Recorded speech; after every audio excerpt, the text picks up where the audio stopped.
حبیبی۔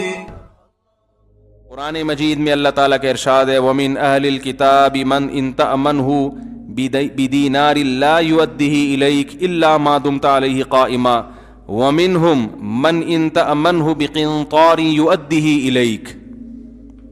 اللہ نے فرمایا اہل کتاب جو یہود و نصارہ ہیں، یہودی بھی اور عیسائی بھی ان کو اہل کتاب کہا جاتا ہے، کہ ان میں بعض ایسے ہیں کہ ایک دینار بھی ان کو دے دیا نا، ایک سکہ بھی، چونی بھی دے دی، ایک روپیہ بھی دے دیا، تو تمہیں واپس نہیں لوٹائیں گے جب تک سارا دن ان کے سر پہ کھڑے نہیں رہو گے۔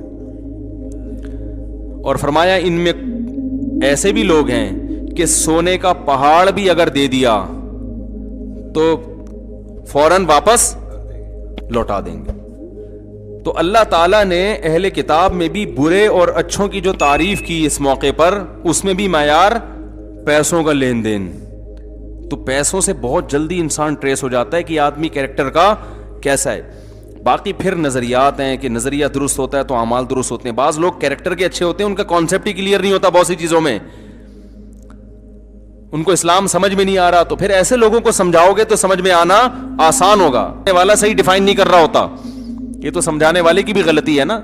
شیطان بعض دفعہ کچھ غلط چیزیں دماغ میں ڈال دیتا ہے، وسوسے ڈال دیتا ہے وغیرہ وغیرہ۔ تو اسی طرح رسول اللہ صلی اللہ علیہ وسلم کی صحیح حدیث ہے، آپ صلی اللہ علیہ وسلم سے پوچھا گیا کیا مسلمان فلاں گناہ کر سکتا ہے؟ آپ نے فرمایا ہاں ہو سکتا ہے انسان سے۔ فلاں کر سکتا ہے؟ فرمایا ہاں ہو سکتا ہے۔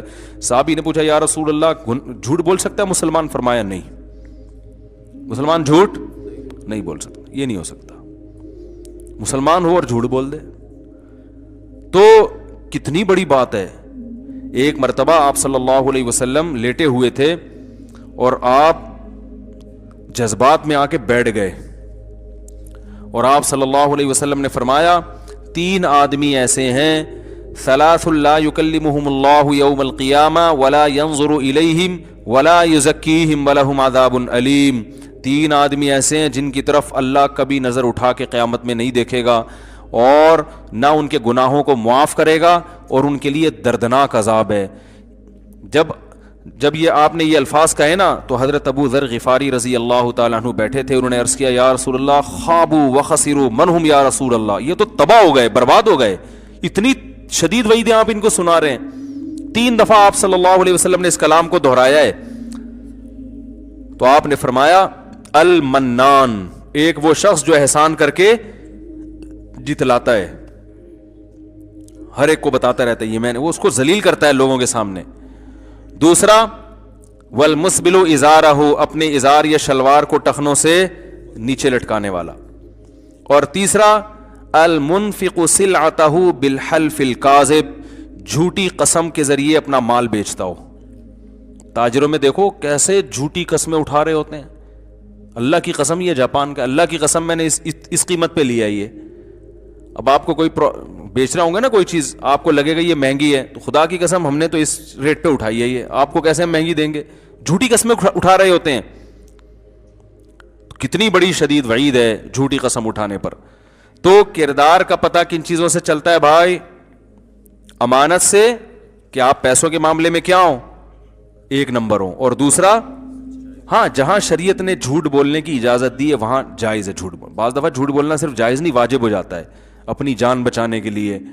اسی طرح حدیث میں آتا ہے، آپ صلی اللہ علیہ وسلم نے فرمایا لیس الکذاب الذی یکذب لیصلح بین الناس، وہ شخص جھوٹا نہیں ہے جو لوگوں میں جوڑ پیدا کرنے کے لیے جھوٹ بولتا ہے۔ جمہور کا مذہب تو یہ ہے کہ جوڑ پیدا کرنے کے لیے سری جھوٹ بولنا جائز ہے۔ امام ابو حنیفہ کا مذہب یہ ہے کہ یہاں سری جھوٹ مراد نہیں ہے بلکہ توریہ مراد ہے۔ توریہ کا مطلب ہوتا ہے آپ جو بات کہہ رہے ہو سامنے والا اس کا مطلب کچھ اور سمجھے اور آپ کی نیت کچھ اور کی، اور لفظ میں ان دونوں معنوں کا احتمال بھی ہو۔ امام ابو حنیفہ کی دلیل کیا ہے کہ بھئی حدیث میں تو جھوٹ کے الفاظ ہیں، تو آپ یہ تعویل کیوں کر رہے ہو کہ سری جھوٹ مراد نہیں ہے؟ 2 دلیلیں ہیں۔ آپ کو امام ابو حنیفہ کا جو قول ہے نا پہلی نظر میں حدیث کے خلاف لگے گا، لیکن جب آپ گہرائی میں جاؤ گے نا، امام حنیفہ کبھی ایک حدیث دیکھ کے فیصلہ نہیں کرتے، وہ سب سے پہلے قرآن دیکھتے ہیں، پھر دیگر احادیث دیکھتے ہیں۔ تو وہ کہتے ہیں قرآن میں کیا ہے، لعنت اللہ علی الکاذبین، جھوٹ بولنے والوں پر اللہ کی لعنت۔ تو قرآن کی آیت میں عموم ہے، قرآن نے اس سے کسی کو مستثنا نہیں کیا۔ اللہ نے طلاق قرآن نے کہا جھوٹ بولنے والوں پر اللہ کی لعنت. تو وہ کہتے ہیں جھوٹ چاہے لوگوں کو جوڑنے کے لیے ہو یا کسی بھی نیت سے ہو, وہ بہرحال لعنت والا عمل ہے. اور حدیث سے پتا چلتا ہے کہ خود حدیث میں جھوٹ جو ہے نا, کذب کا جو لفظ ہے وہ توریہ کے معنی میں کثرت سے استعمال ہوا ہے. توریہ کا مطلب ایسا لفظ جس کا سامنے والا مطلب کچھ اور سمجھے, آپ اس کا مطلب کچھ اور لو. تو اس معنی میں کذب کا لفظ حدیث میں استعمال ہوا ہے. جیسے ابراہیم علیہ السلام قیامت میں کہیں گے نا, اللہ میں نے تو, مجھ سے تو جھوٹ کا صدور ہوا ہے, میں کیسے سفارش کروں لوگوں کی. حالانکہ وہ جھوٹ نہیں بولا تھا. ابراہیم علیہ السلام نے کہا تھا نا کہ انی سقیم, میں کیا ہوں, بیمار ہوں. لوگ کہہ رہے تھے ابراہیم علیہ السلام کو اپنے ساتھ, ہمارے ساتھ میلے میں چلیں. ابراہیم علیہ السلام کا پروگرام تھا پیچھے ان بتوں کی گت بنانے کا. تو انہوں نے کہا میری طبیعت صحیح نہیں ہے. تو اب طبیعت تو ٹھیک نہیں تھی, یعنی ان بتوں کو دیکھ دیکھ کے طبیعت کیا ہو رہی ہے, خراب. لیکن پبلک کیا سمجھی, بیمار ہے. تو اس کو ابراہیم علیہ السلام کیا کہیں گے, جھوٹ. حالانکہ یہ جھوٹ تھوڑی ہے. تو اس طرح کا جھوٹ بول سکتے ہیں امام حنیفہ کی رائے کے مطابق, کہ اس طرح کا جھوٹ آپ لوگوں میں جوڑ پیدا کرنے کے لیے بول سکتے ہیں. میاں بیوی میں سلو کرانے کے لیے اس طرح کا جھوٹ بولا جا سکتا ہے. شوہر بیوی کی محبت حاصل کرنے کے لیے اس طرح کا جھوٹ بول سکتا ہے. سب بتا دیں گے تو ہاتھ پاؤں کٹوا دیں گے نا. سمجھ رہے ہیں, وہ کہتے ہیں نا سب بتا دوں ہاتھ پاؤں کٹوا دوں. تو ایسی گول بات جسے کہتے ہیں. تو لوگوں میں جوڑ پیدا کرنے کے لیے بھی آپ ایسی گول بات کر سکتے ہیں. وہ کچھ اور سمجھ رہا ہو, آپ اس کا مطلب کچھ اور لے رہے ہو.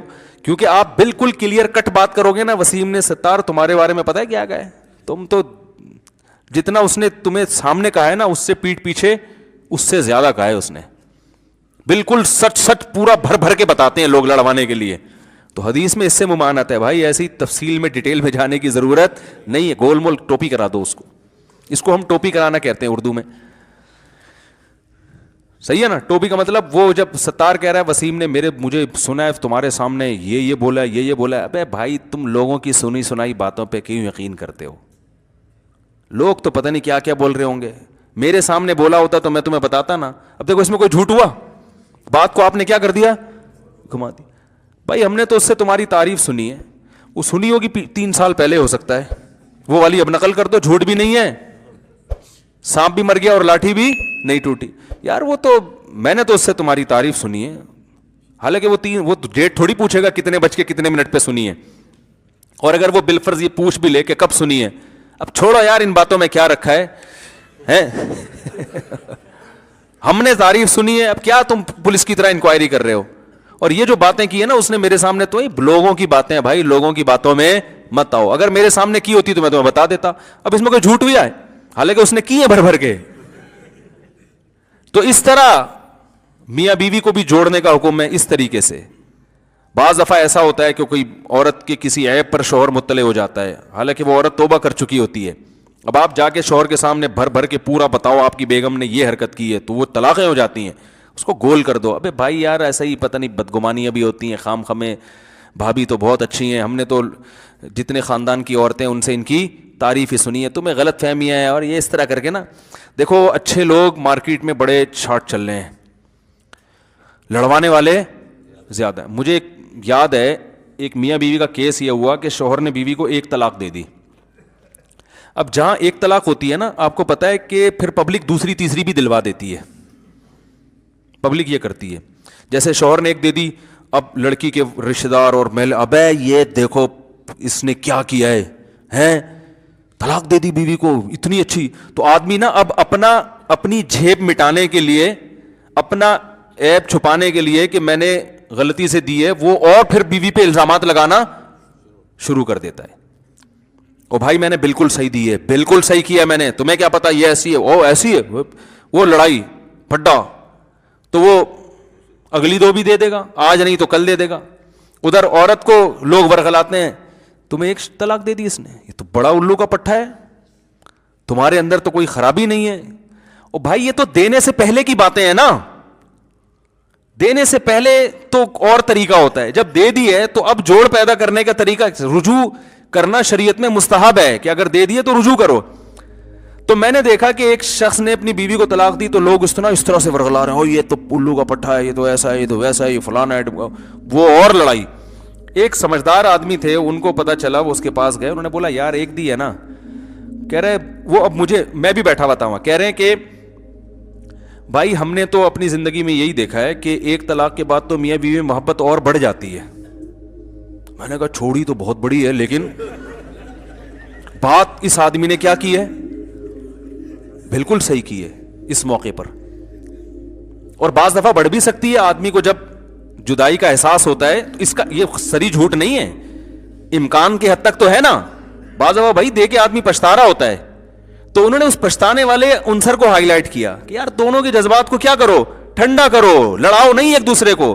مرد کو تانے دو گے وہ اپنی جھیپ مٹانے کے لیے اور غصے میں آئے گا, کوئی اپنی غلطی تسلیم نہیں کرتا. آج کل لوگوں میں یہ سینس تھوڑی ہے. اتنے حوصلے ہوتے تو طلاق کیوں دیتا بھائی. ٹھیک ہے نا. تو انہوں نے کیا کہا, وہ بڑے عمر کے آدمی تھے, سفید داڑھی تھی, سمجھدار تھے ماشاءاللہ. تو انہوں نے کہا یار دی تو ایک طلاق تو ایک ہی دی ہے نا, کہ 3 تو نہیں دی ہیں. تو ایک طلاق کے بعد تو ہم نے تو یہی دیکھا ہے کہ جنرلی ایسا ہی ہوتا ہے کہ محبت کم ہونے کے بجائے بڑھ جاتی ہے. تو بیٹھو ابھی کرتے ہیں اس مسئلے, اتنا بڑا مسئلہ نہیں ہے یار, یہ تو اور اچھی زندگی اب انشاءاللہ گزرے گی تم دونوں کی. تمہیں بھی احساس ہو گیا, کوئی مسئلہ نہیں. عورت کو بھی یہی کہا انہوں نے.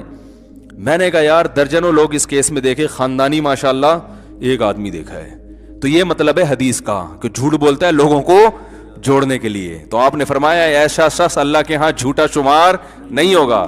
تو حدیث کا مطلب ہے ایسا تو سچوں سے کروڑا گنا سچا ہے. اب ایسے موقع پہ آپ سچ بول رہے ہو. آ کے ایک دی ہے, وسیم نے ایک دی تھی, اس کے بعد اگلی 2 بھی اگلے دن ہی دے دی تھی. کیونکہ جب ایک دیتا ہے نا تو بیوی کے دل میں ایسی نفرت بیٹھتی ہے. پھر ہمارا تجربہ یہ ہے کہ دوبارہ پھر آپس میں جوڑ ہوتا نہیں ہے. پھر ایک دفعہ جب طلاق دیتا ہے تو طلاق ہلکی ہو جاتی ہے زبان پہ, پھر بار بار دیتا ہے. احتیاطاً بہتر یہی ہے کہ آپ وہ یعنی بزبان حال یہ کہہ رہے ہوتے ہیں, سراہتن تو نہیں کہتے, یہ چل رہا ہے. تو اپنے ارد گرد نا اپنے خیر خواہوں کو اور اپنے بدخواہوں کو پہچاننے کی کوشش کرنی چاہیے. ہر چیز ہر ایک کے سامنے بیان کرنے کی نہیں ہوتی. خیر خواہ لوگ مارکیٹ میں تھوڑے ہوتے ہیں, بنتے زیادہ ہیں. مارکیٹ میں یہ شو کرنے والے کہ ہم آپ کے خیر خواہ ہیں, شو کرنے والے زیادہ نظر آئیں گے. حقیقی معنوں میں جو آپ کے خیر خواہ ہیں وہ مارکیٹ میں شارٹ ہوں گے. وہ اس طرح کے ہوں گے جو ہلکا, اب یار یہ کیا ہو گیا, کوئی بات نہیں. اور میں تو آگے بڑھ کے کہتا ہوں اللہ نہ کرے اگر 3 بھی ہو جائیں نا, اللہ نہ کرے 3 بھی ہو جائیں تو اب تو ہو گئی نا, اب ریورس تھوڑی ہو سکتے ہیں. اب بجائے لڑوانے کے, چاقو چھرے نکلوانے کے, اب جو دے دیے دینے سے پہلے تو چترول لگاؤ اس کے. میں تو کہتا ہوں یہ نوجوان لوگ بات بات پہ طلاق کی دھمکیاں دیتے ہیں, باپ کی ذمہ داری اپنے بیٹے کی کٹ لگا دے کسی دن کہ تو کچھ اور بات کر لیا کر, تو یہ بات بات پہ دھمکیاں کیوں دیتا ہے. طلاق تو ایسی چیز ہے بھائی, خاندان والے بیٹھے ہیں, جرگہ ہو کہ تمیز سے 10 لوگوں سے مشورے کے بعد جا کے انسان فیصلہ کرے کہ دینی ہے کہ نہیں دینی, پھر دینی ہے تو کتنی. یہ جذبات کا کام ہی نہیں ہے. جذبات میں اگر کوئی کرنے کی کوشش کر رہا تو پہلے ہی طبیعت سے کوٹ دو اس کو. ابا کی آپ محلے والے نہ کوٹیں کہ بھائی تو کچھ اور کرنا, بات کیا بات بات پہ دھمکیاں دے رہا ہوتا ہے. دینے سے پہلے تو یہ تب دے دیے, اب شریعت کہہ رہی ہے اب نہیں ہو سکتا. اب اس کے شر تو ہو گیا, اب اس شر کو ختم نہیں کیا جا سکتا, کم کیا جا سکتا ہے. اب میاں بیوی ایک دوسرے پہ الزام لگائیں گے تو یہ شر کم نہیں ہوگا بلکہ بڑھے گا. نفرتیں پھیلیں گی, بچے چھینیں گے ایک دوسرے سے. عورت کا بس چلا وہ باپ سے نہیں ملنے دے گی, باپ کا بس چلا وہ ماں سے نہیں ملنے دے گا. خرچوں پہ پھڈے ساری. اب کیا ہے بھائی, خاندان والوں کو چاہیے بھائی ایک چیز ہو گئی, اب اس کو تمیز سے, جیسے آٹے میں سے بال نکالا جاتا, تمیز سے بیٹھ کے حل کرو, کوئی بات نہیں, اب ہو گئی بات. تو یہ نہیں کہنا چاہیے کوئی نہیں ہے, لیکن جب ہو گئی تو اب کیا ہے, ختم. تو اب آرام سے اس کو حل کرو یار. بعض دفعہ نہیں بن رہی ہوتی, علیحدگی ہو جاتی ہے. اب اس کو بہت بڑا ایشو بنانے کی چندہ ضرورت نہیں ہے, کوئی بات نہیں. بچے اس کے بھی ہیں, اس کے بھی ہیں. بچوں کی خاطر جو ہے نا, اب آپ دونوں میاں بیوی والا تعلق تو نہیں ہے, لیکن اتنا تعلق تو ہے کہ وہ آپ کے بچوں کی ماں اور یہ آپ کے بچوں کا باپ. تو نہ آپ اس کو ماں کے خلاف ورغلاؤ گے اور نہ ماں بچوں کو باپ کے خلاف ورغلائے گی. اس کے ذمے خرچہ ہے, اور آپ خرچہ اتنا نہیں مانگو کہ اس کی جو ہے نا وہ زندگی عذاب میں آ جائے. قرآن نے کیا کہا ہے, لا تضار والدۃ بولدہا ولا مولود لہ بولدہ. نہ بچے کی وجہ سے باپ کو نقصان پہنچایا جائے اور نہ بچے کی وجہ سے ماں کو. دونوں سے ملنے سے روکا بھی نہیں جائے گا. اور جو شریعت کے حکام ہے بھائی, کسی کو ثالث بنا کے تمیز سے محبت سے فیصلہ کر لیتے ہیں. جن لوگوں نے بھی ایسا کیا ہے نا وہ خوش ہیں, ان کے بچے طلاق کے باوجود بہت اچھی طرح سے پلے بڑھے ہیں. اور جنہوں نے ایسا نہیں کیا نا وہ عذاب میں آئے ہیں. بعض دفعہ ماں بچوں کو چھین کے لے جاتی ہے, لیکن بچے پھر یاد رکھو ماں کے بھی نہیں رہتے, کیونکہ باپ کا سایہ محروم کر دیا نا, وہ بچہ نہ باپ کا رہا نہ ما کرا. اور اگر باپ لے گیا تو ماں کی ممتا سے اوپر باپ کے خلاف دل میں ان کے جذبات پیدا ماں کے خلاف جذبات یعنی باپ کے خلاف جذبات پیدا ہوتے ہیں ان کے دل میں. تو رسول اللہ صلی اللہ علیہ وسلم نے ایسے موقع پہ جھوٹ بولنے کی اجازت دی ہے. لیکن یہاں جھوٹ سے مراد کیا ہے؟ گھما کے کچھ ایسا کر آ کے کہ اس ایسے پہلو کو اجاگر کیا جائے جس میں جوڑ کا عنصر، بولو نا بھائی، زیادہ ہو. ہم پتہ ہے کیا کر رہے ہیں؟ الٹا کام کر رہے ہیں، ہر ایک کو لڑوا رہے ہیں. اور سچ بول کے لڑوا رہے ہوتے تو بھی گناہ ہوتا، جھوٹ بول کے لڑوا رہے ہیں. فیس بک پہ آپ دیکھ لو کیا طوفان بدتمیزی، کسی پہ فحش الزام لگا دو، کسی پہ چوری کا الزام لگا دو، کسی پہ فلاں الزام لگا دو، کسی پہ کرپشن کا لگا دو، کسی کی بیٹی کو برا بلا کہہ دو، یہ فلاں نہیں کی ہے فلانا، کوئی تحقیق نہیں، جھوٹ بول بول کے لوگوں کی عزتیں اچھالی جا رہی ہیں. تو بھائی آخرت کا خوف ہوگا تو پھر معاملات حل ہوں گے. تو اللہ نے فرمایا وَلَا تُطِعْ كُلَّ حلاف، جھوٹ بولنے والوں کو فالو مت کرو. تو حلاف میں نے بتایا نا، قرآن جب برائی کو ہائی لائٹ کرتا ہے تو اعلیٰ درجے کی، تو ایک تو صرف جھوٹ ہے، ایک قسم کھا کے جھوٹ ہے، تو یہ اور بڑا جھوٹا ہے نا. تو اس لیے قرآن نے کہا جو جھوٹی قسمیں اٹھاتے ہیں، جھوٹ بول کے معاشرے میں فساد پیدا کرتے ہیں، ان لوگوں کے پیچھے مت کرو، اس صفت میں ان کی اتباع مت کرو. یہ ایک صفت ہوئی ہے. اگلے بیان میں پھر انشاءاللہ آگے چلیں گے.